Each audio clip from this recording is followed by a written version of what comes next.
এই যে spirit board, এটা যমুনা রেল সেতু।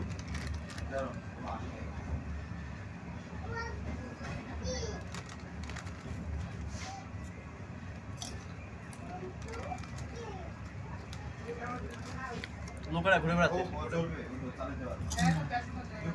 ওই সাইডে কি হচ্ছে অনেক দিন আমি দেখতেছি প্রায় এক রেল বছর। সেতু,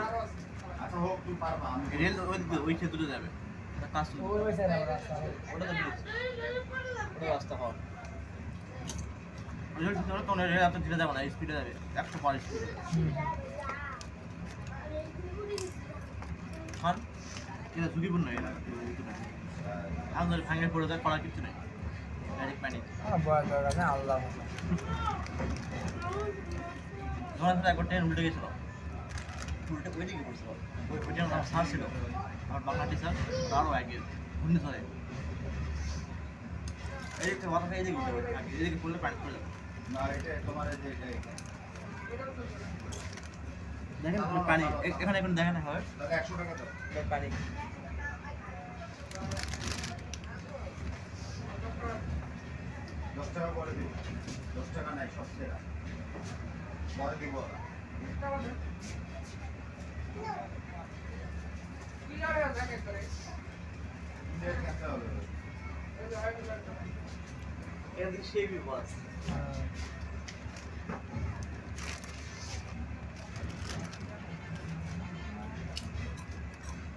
এই ভাড়া মিস করলাম, এক সমস্যা নিচে ধরে নিচে 12 চট্টা ধরে।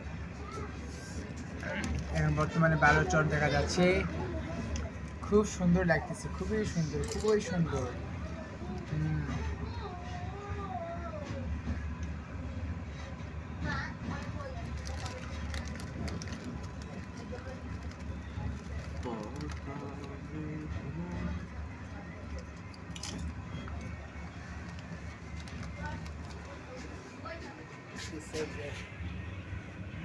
এই সাইডে রাস্তায় গাড়ি ঘোড়া চলছে।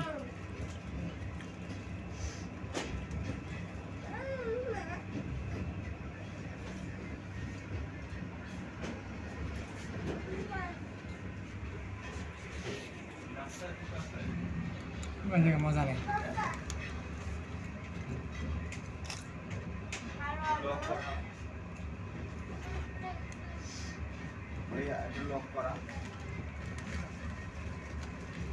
কাজ করি তুমি পরে খাবো না, খাবো না, আমি পরে খাই, বলতে নাই আমার খাই মানে ওই দিকে খালি গ্যাসের সমস্যা হবে না, ফেরত দেবে না।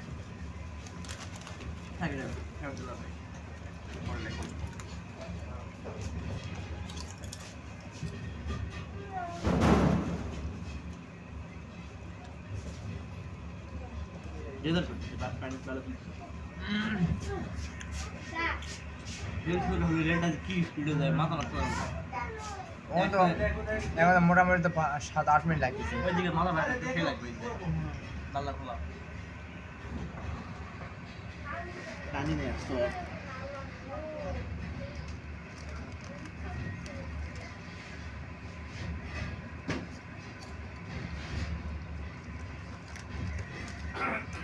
এখানে ম্যাক কেন কুয়াশা, কুয়াশা আলাদা মেঘ, বুঝি নাই। আলাদা মেঘ আছে।